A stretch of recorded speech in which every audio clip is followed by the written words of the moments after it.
So my hair's wet. Just thought I'd throw it out there so that you're not like, why does your hair look greasy? It's wet.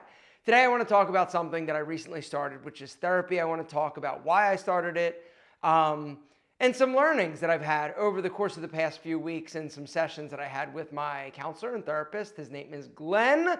I also am going to get to your business questions along with how much I sold enemy.com for. I'm going to give you the number, like the big number.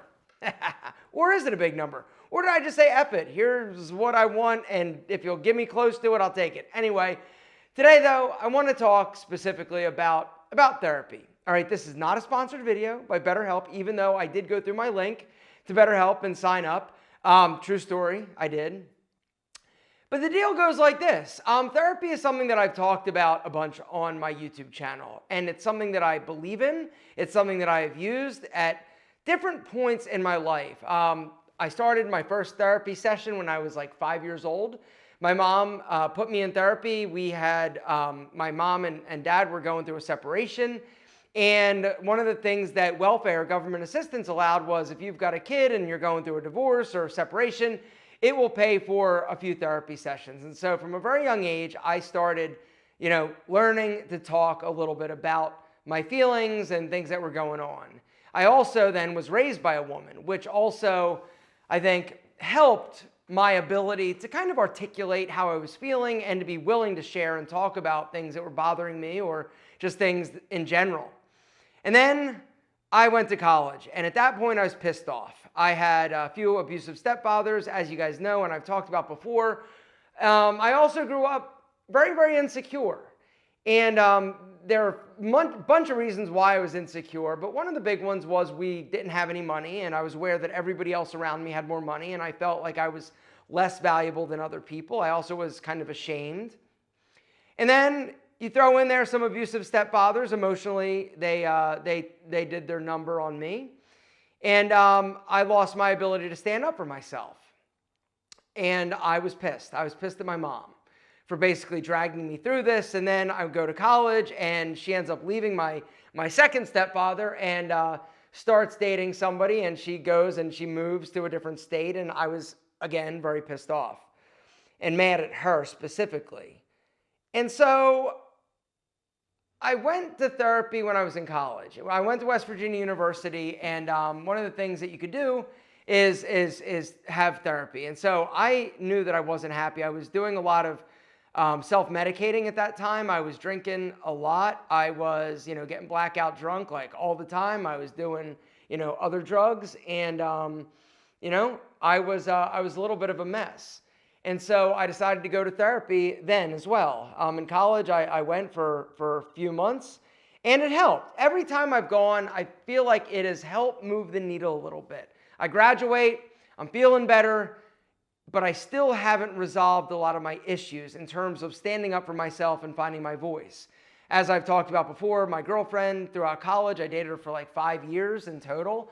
I found out that she cheated on me with her ex-boyfriend, but I didn't leave. I didn't be like, no, I'm not going to be a part of this. And the reason was pretty simple. My self-esteem was not good. And I also, looking back, I struggle with security, which is something I'm going to get to here in a second. So I went to therapy. And I went to therapy. I was having a difficult time with the guy that I started the nutrition business with. I couldn't stand up for myself. He was taking advantage of me, not like sexually or anything, but you get what I'm saying. And I never could stand up for myself. And I was in a relationship with a girlfriend that I knew wasn't the right relationship, but I didn't have the ability to be like, yo, I'm out of here. I deserve better, and I want to go. And I didn't have that ability. And so I went to therapy, and lo and behold, guess what happened? I left the nutrition store, and I broke up with my girlfriend. And so it was definitely something that helped me. It also helped me find my voice and just made me realize that, you know what, I'm awesome. And that was something that took a lot of kind of work to figure out, but it was weird. It was there was one or two things that my last therapist basically said that just kind of made things click. And it was something a lot of times these breakthroughs that you have, it's not some overarching oh my God, I never thought about it. It's just one or two little things that basically makes you think about things in a different way. And then all of a sudden things start to like fit together and it's like, oh, like this is why I'm like that. I don't want to be like that. And so I'm not going to do this. And so real quick, I'm just going to, before I forget, if you want to check out or you think therapy is something for you, I'm going to link my BetterHelp link down below. Like I said, this is not a sponsored video. I'm just sharing with you what I am dealing with right now. And I just thought that I would share because it's definitely beneficial to me. And so fast forward, right? This was back, I guess my last time I went to therapy, it was in my early 20s. So like 23, maybe 24-ish. And then I had a bunch of shit happen. You know, my business that I tried to start, it failed. I met my wife. I was still pretty much abusing myself in terms of I was drinking a lot. That was like my mechanism for dealing with, I thought it was dealing with my shit. It was drinking. I would drink a lot. I've often talked about the fact that my earliest YouTube videos, I was drunk in every single video. You don't know that, and I've removed a lot of them, but my general modus operandi was get a 6-pack of beer, put it by like the credenza, start filming a video on Friday. By the time my wife would get home from work, I would be drunk, passed out on the sofa. And so anyway, I ended up quitting drinking by accident. I didn't even realize like I had a problem. Like if I really would have thought about it, I probably would have known that. But it was really because I wanted to stop chewing tobacco. I had a 2-can-a-day chewing tobacco habit or dip, and I did that for years, and I wanted to stop. And so I'm like, okay, alcohol's a trigger, and so if I want to stop dipping, I definitely need to quit alcohol for a little bit, right? And so it was amazing what happened though. I was able to quit dipping, but it was what really happened from not drinking or abusing my body. I started to like live better. Everything started to get better. I started to feel better. I started to look better. I just had a new perspective. And I gained the ability to realize, okay, stupid, you are not okay in terms of this alcohol thing. You got to get it under control. And that honestly was a game changer for me. And so fast forward, I started a business. I started YouTube. I do that for a while and things are good, right? For the past like 20 years, things have been on the upward trajectory. I felt good, and I am somebody that I feel like I am very self-aware of myself, my feelings. I am very comfortable expressing myself, but recently it's gotten to where I feel like some of the things or some of the, I guess, my personality traits that really come out when I'm around my closest friends and family and my wife weren't awesome. When I make YouTube videos, like I am my best self and I am able to be, confident, and I am able to be, the man, and I'm able to basically have insights and be, the guy that I want to be. And that's really one of the things that YouTube has allowed me to do. It's made me be a better person. And I'm not saying that because like I was a shitbag or anything before, but when I started making videos in YouTube, it was one of those things where I was ultra aware of the impact that I could have. And I never wanted to be that guy that like would meet somebody and like, I didn't want to come across one way on camera and then you meet me and I'm like some scumbag or some douche, and so, or some drunk mess passed out in a bar. And so I, YouTube has helped me be a better person. But that being said, I think I realized that there were some issues that I was having, and I just wanted somebody to talk to. I just wanted not even like a third-party perspective, because I didn't think that somebody was going to be like, oh, this is why you do certain things or whatever. I just felt like I could benefit from a third party talking to them and just being honest with what's happening with me, with my life, with my wife, with my career, with my feelings, with everything.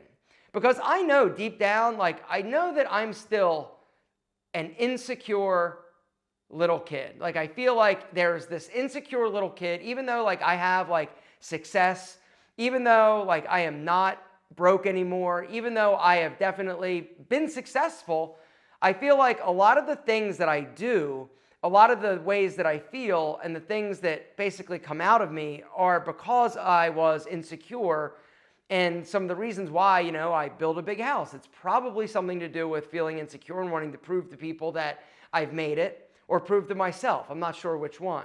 And there are other things.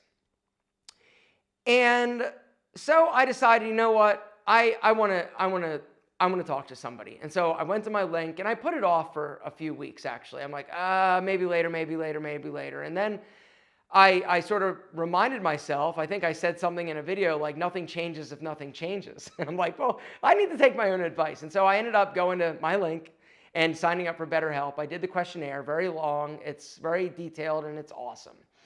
And I connected with a therapist.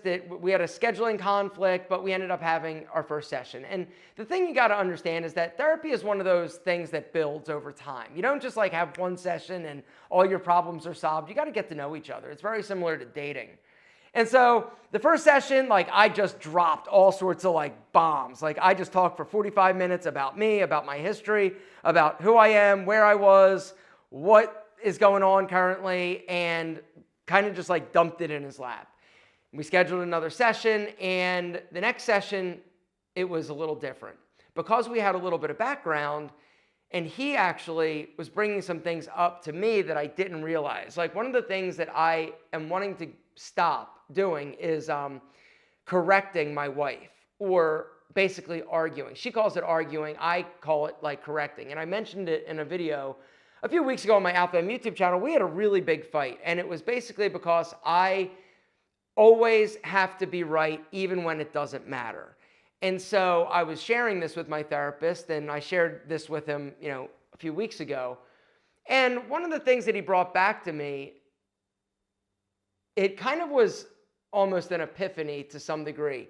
He said, I really feel like the reason why you have to be right, it's a control thing, but more than that, it's a security thing, because you've never had security basically in your life from like a very young age. And I started really thinking about this. And, when I think about it, my parents got divorced when I was super young and we moved. And then, my mom married this guy, moved again. Didn't work out, married a different guy, moved. I always felt like I was a guest, or never felt like I had like a real home, or I could get real comfortable. And then I went to college, my mom, left again, and I am just living at college. I never had like that feeling of security. And one of my earlier memories, and this is just like me just being honest, but I remember it. I don't like to go on vacations. And when I start to think about all these things, a lot of the things and the reasons why I am the way that I am, it kind of starts to make sense when I start to unpack. Like, why don't I ever want to leave like my house? I don't want to go I'm not like a recluse, but I don't want to go on vacation. When I go away on a business trip or something, I get homesick. When I go away with my wife on a vacation, it's only for like a day or two. Like I want to get home, and it really kind of makes sense. It's this needing and longing for security that I guess I never really like dealt with. And sometimes like when I have like arguments with my wife, even though we've been together for like 23 years, I still feel sometimes a little bit like insecure in terms of are you like going to leave me? And so, all these things kind of start to make sense when you kind of start to unpack them. For me, it does. And so, yeah, so anyway, I'm excited. And that's the other thing, like therapy isn't like easy. In the last therapy session, like I took all these notes and I go home to my wife and I'm like, hey, I just want to share something that I'm really kind of excited that I kind of think I figured out. And she's like, did you start taking notes? I'm like, yeah, I was taking notes. And the other cool thing is through my action and my willingness to kind of start to deal with some of my issues, my wife, who has never been really exposed to, therapy or anything like that, she ended up deciding, you know what, I could probably use talking to somebody as well. And so we both are, sort of dealing with our own shit. And it feels amazing, if I'm being honest. And so I don't know where it's going to lead. I don't know how long I'm going to do it. Usually, like, it'll be one of those things where I will do therapy for X number of like months, and then I feel like, okay, like I'm good and I've gotten what I need from it now, and I'll move on, with learnings and tools and things that I basically gleaned or gained from the experience of therapy. So anyway, I just wanted to share this with you, and the reason is actually twofold. Number one, I just wanted to be honest and upfront. And the other reason is just because I know that a lot of you probably could benefit from it, and maybe some of you will take action just knowing that maybe somebody that you respect is doing it too. Maybe you respect me. Maybe the joke's on me. Maybe you don't. But anyway, I know that there are people that'll be like, oh, therapy's for weak people. No, absolutely not. Couldn't be further from the truth. Therapy is for people that want to be happy and healthy and are strong enough to basically do the deep work and be uncomfortable. Because remember, gentlemen, nothing changes if nothing changes. Now, let's get to your business questions. God, my phone won't shut up. If you have a business question, down below, start it with business question or just question and ask your question. Each week I try to get to some of them. This week we've got some good ones. The number one question that I keep teasing or saying I'm gonna talk about is where is it? Hang on. Sorry, I thought I had it all queued up and teed up. It is from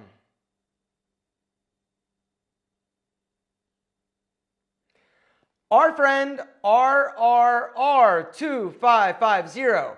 How much did you get for the enemy domain? You mentioned you'd cover it this week, but you might have forgotten. Also, great point on the year plan, and overall a really great video. So you guys didn't watch it. Last week's video was really good, but apparently you guys weren't interested. It's about why I don't do 5-year plans and why I feel like it's probably a huge waste of time in this day and age because things are shifting and changing so fast. So the enemy domain I bought for I believe it was $43,500 back when I decided to start Enemy, the sunglass company. And it was one of those things where it was a really expensive domain, but I felt like I would regret not buying it because it was for sale. Even though I owned Enemy sunglasses, Enemy shades, Enemy was just a cool, punchy, short name. It was a small URL, and I was like, this is great. And so I was going all in, and so I decided, you know what, let's invest. So I invested $43,000-ish. I bought the domain, and then I shut the business down 3 or 4 years later. I had the domain and it was for sale. I was trying to get like $100,000 for it because I'm like, why not? I'll just sit on it. I don't like, whatever. If I don't sell it, whatever. I'll just sit on it. Maybe I'll start a business in the future and call it Enemy. It's a really cool name. And I had gotten contacted multiple times by people. Usually it was like a lowball offer, like we'll give you $10,000 or whatever. And there was this one dude who contacted me and he's like, I'll give you 10 grand. I'm like, no, it's at that point, I'm like 50 grand was my minimum. I'm like, I at least want to make my money back. And so I threw 50 grand down. And he's like, no. And then he came back. He's like, I can do 15,000. I'm like, no. Like literally this dude and I went back and forth probably 37 times. And every time, like I started to get pissed off. I'm like, look, man, stop wasting my time. This is the number. This is the amount. Stop it. Just stop it. He goes, oh, anyway, long story short, I ended up finally selling it for $47,500. So I made like I made like $5 grand on it, around $4 grand. I made like $4,000 on the domain.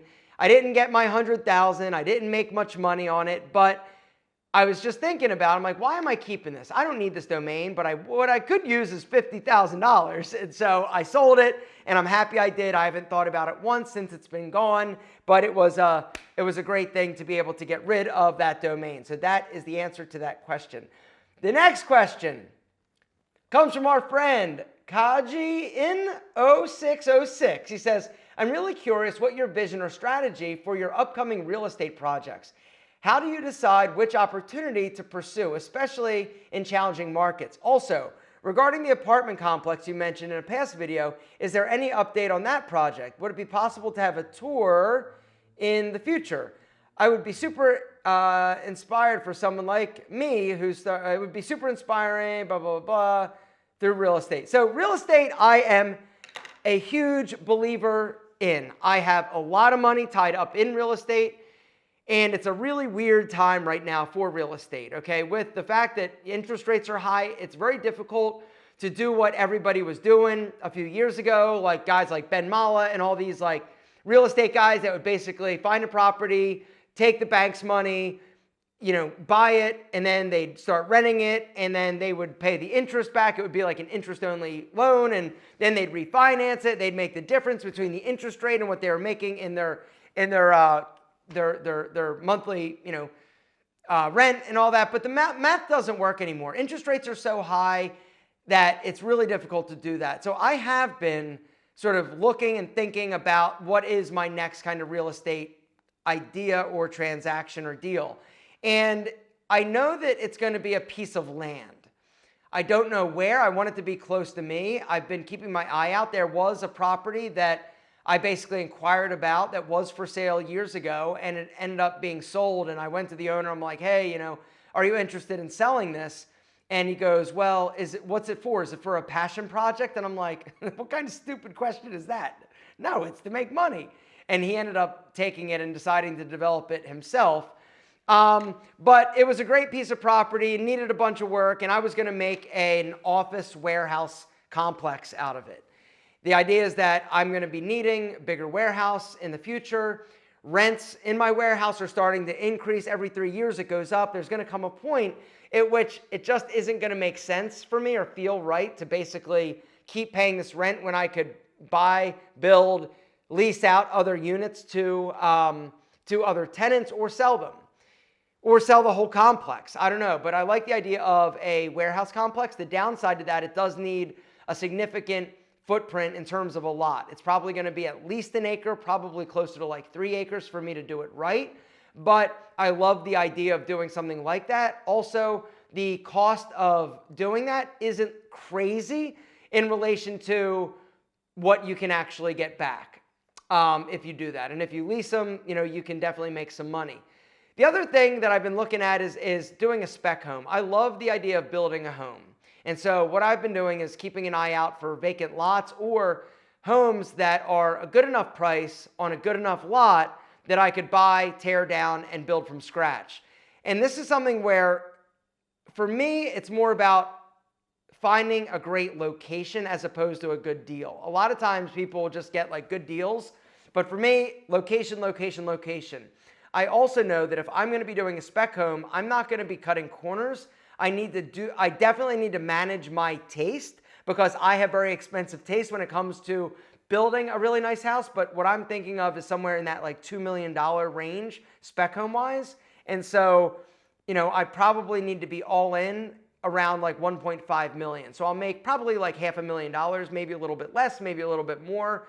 But the lot has to be around like that 3, 4, no more than like $500,000 in order to really make it a financially viable option. Because typically when it comes to building a house, you can allocate 20 to 25% of the total cost of that house or the price of the house to the land. Generally, if you buy a lot for like $500,000, that's going to be like 20 to 25% of the home value that you're going to be building. And so typically it's going to be like, all right, if it's $500,000, it would be a $2 million house, maybe a little bit more. But, I'm excited about that. I love houses. I love building. I love architecture. I love that whole process. So I think that would be an easier thing to get involved with because it would be lower out-of-pocket cost. And I really think that once I have some things fall into place financially, like if I sell a business or something like that, then I'll have extra money to really kind of like play with and not worry about, is this a good investment or not? I don't think I'll make a bad decision, but you don't want to lose money. You never want to lose money. But those are my two things that I'm thinking about. Apartment complexes, I'm not even thinking about. And honestly, right now, I am kind of enjoying not having any side projects because my house and my garden, it was such a big project for so long. It's nice not having to worry about money. And so I'm not in like a super hurry to do anything. And so I also know that for me, focusing on the things that will move the needle, like my business, is better investment, or a better investment in terms of my time at the moment. Next question, but good question. Thanks for asking. The next question comes from Ethan Height 7815. He says, I'm taking my mother to Marietta Square for a mother and son date on the 30th. That's awesome. Congrats.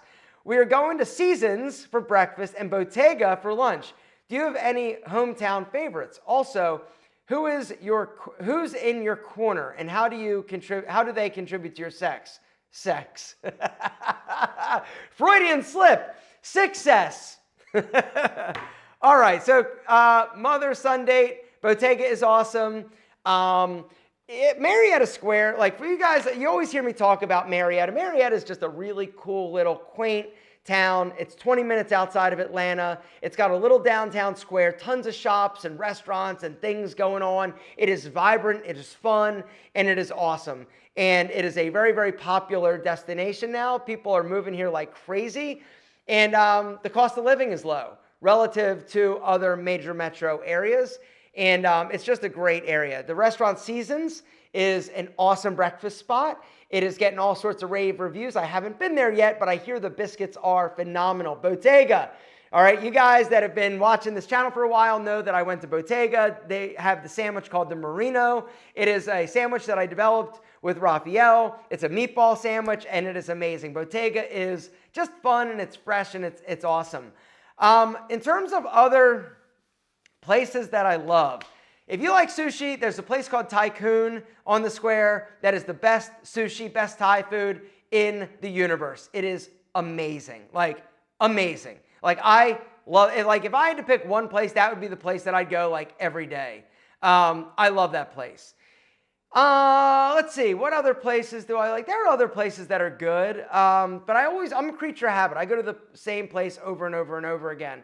There's a Mexican restaurant that just opened called Seven Tequilas that is also pretty awesome. I've been there probably like 5 or 6 times. It is great. And then if you like ice cream, there's a Jenny's ice cream shop that just opened recently on the square. That is just so dangerous. There's this like lemon vanilla like curd ice cream that like literally like I think about it and my mouth starts salivating. But yeah, Marietta is just a great place. And so enjoy. And in terms of who's in my corner, I got lots of people in my corner, honestly. My wife, she's in my corner. My mom, she's in my corner. My dad, he's in Italy, but he's in my corner. Different, but he's in my corner. And then I've got an incredible network of friends. It was funny because Antonio Centeno the other day on one of the podcasts said something like, hey, you're my best friend. And I'm like, yeah, you're my best friend too. And I started to really think about the concept of that. But I have, I think, a bunch of best friends. Antonio's the guy that I call just to bitch or to say, hey, I'm having a hard time. Like, he is that guy. But I have an incredible network of friends that support me, that uplift me, that I enjoy being around, and are just good dudes. And that's one of the things. I am very proud of the people that I call friends. I have removed the toxic losers, the drunks, the people that drag me down. Like, I don't associate with those people anymore at all. And the people that I call a friend, they all add so much value to my life and just inspire me. And so I have an incredible network of friends. My family too. I'd like to thank the Academy. No, I'm kidding. Let's see. Next business question from Cyber Ruiz? Ruse? Anyway, sorry. Big fan of Pete and Pedro products. I was disappointed when Soft Putty was discontinued. It felt like a game-changing product. And then there wasn't much client communication from a business perspective. It seems like a great bridge product for moving customers towards newer offerings while building your loyalty. What customer trend or forecasting software would you recommend? So we look at our own historical data. We don't necessarily we look at what we sell, what we've sold, time frames. But in terms of some big forecasts, we haven't figured out. We just use our own historical data. How much inventory we have, how much we're selling, last month, how much we're selling the month before that, how much we're selling last year, this month. Does that make sense? And so we're just looking at historical data. So we have a good idea of where we are. We know how long it's going to take to get new products in. We know how long it's going to take to get packaging and all that. And so we can kind of back out of the numbers knowing that we like to have around 3 months of inventory on hand of any given product. Sea salt spray, because it's our #1 bestseller, we like to have a little bit more of a cushion and buffer just to be on the safe side. But in terms of soft putty, it was a great product. It was an accident, but when it comes down to it, we were having to make some hard decisions. Soft putty was my favorite product too, but I knew that if I had to lose a product and I sell 5,000 putties to every 1,000 soft putty, it was kind of just it was a no-brainer. I can't get rid of putty and just have soft putty because you're not going to get rid of your #1 styling product. And so even though a lot of people loved it, it just wasn't something we needed to basically invest more time and energy in when we were basically getting hammered by having to find new vendors, trying to reformulate all of our products. It just was something that we realized and we figured, okay, if you're not going to be using the soft putty, chances are you may leave, go to a different brand, which would suck. But our feeling was most of the people that were using soft putty were using putty before, but they just liked the easier application. We also reformulated the putty to be a little bit more easy to use and emulsify.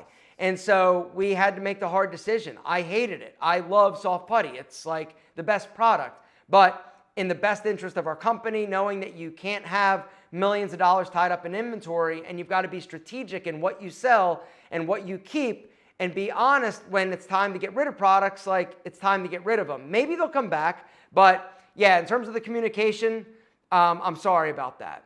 And I think we did do some email blasts about, hey, we're basically getting rid of this product and SKU. If you want to grab it, now is the time. We're doing like a 2-for-1 deal, like get it now, like while it lasts, because I know that we did some deals like that, but you might not be on our email list, or maybe you're buying from Amazon, and if that's the case, then you would not have known. But thanks for being a customer. I hope you try putty again, and yeah, that would be amazing. Our last business question comes from our friend, Give It All to Lose It All. He says, I had a fantastic 2024. So did I. Bad 2025. So did I. I'm someone who puts everything into one goal, any goal I do. So when my business doesn't do well, it doesn't matter how good anything else may be, I won't feel good. I get it, brother. I get it. Over the next 6 months, I can see myself making a real comeback, with already this January having really promising signs. My question is, when life is beating you down and you got you doubting yourself, how do you pick yourself back up and get back into full speed? I will refer to my watch. Can you see it in there?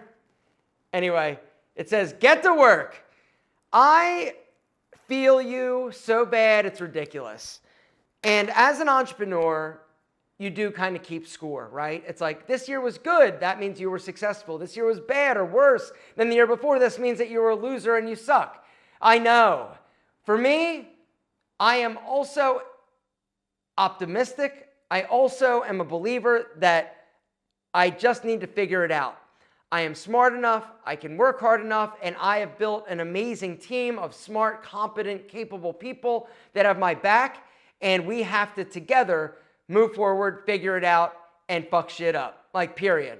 And so, whenever bad things happen, like I was bummed out after Shark Tank the first time, there are things that happen in your life that it sucks, right? You maybe shut down a business or whatever. But the winners and losers are separated by the ability to push it down, all right, whine, feel bad for yourself for a little bit, like a day or whatever, and then get refocused and have a new direction, new plan, because nothing great was ever accomplished because it was easy. And if you get to work, you can figure it out. And that is where I'm going to wrap things up. Gentlemen, if you have a question down below, start with question and ask it. Each week, we get the questions. This week, we didn't have a ton of them. I hope each and every one of you is safe during this storm that we're about to embark on. Atlanta, we don't do so good with inclement weather, especially ice and snow. But regardless of where you are in the US, please stay warm, please stay safe, and please drop the video, one of these, if you would. It helps me feel like I'm not a loser. Gentlemen, you're amazing. And because you're here and my friend, I know I'm not a loser. Seriously though, thank you so much for listening. And if you are somebody that feels you could benefit from therapy, I encourage you to not wait. Because remember, nothing changes if nothing changes.